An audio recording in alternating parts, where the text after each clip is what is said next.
किसानों ने सरकार का प्रस्ताव ठुकराया। बीजेपी को ये 3 झटके भी दे गए डीडीसी के चुनाव नतीजे। सेल्फी ने ली बच्ची की जान। नेपाल की सियासत में फिर चीनी एम्बेसडर की एंट्री। कोरोना के नए वेरिएंट पर यूरोप में हाहाकार।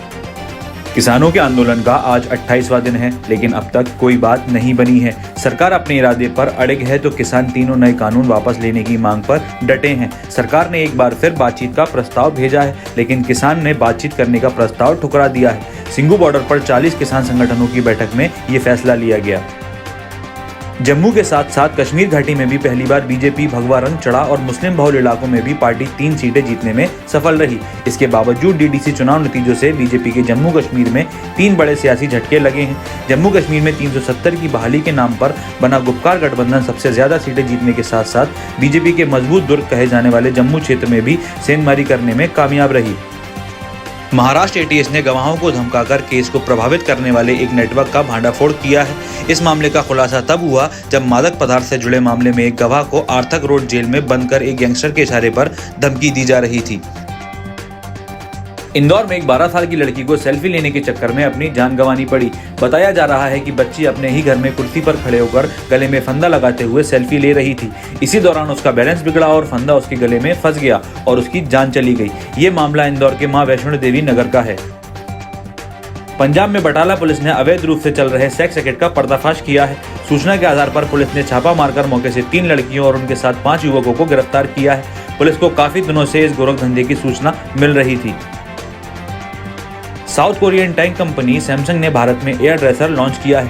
कंपनी का दावा है कि ये इनोवेटिव एयर ड्रेसर कपड़ों को एयर और स्टीम के जरिए पूरी तरह से साफ कर देता है।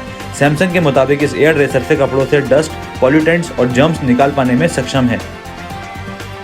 नेपाल की सियासत लगातार हिचकोले खा रही है। संसद के भंग होने के बाद अब नेपाल की कम्युनिस्ट पार्टी में आर पार की जंग तेज हो गई है।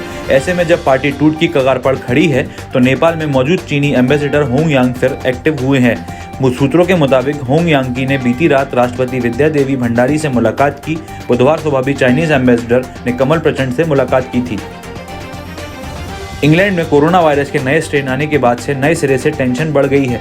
विशेषज्ञों का कहना है कि इंग्लैंड से भारत लौटे यात्रियों में से संक्रमित पाए गए लोगों में से आधे यात्रियों में कोरोना के नए स्ट्रेन होने की संभावना है।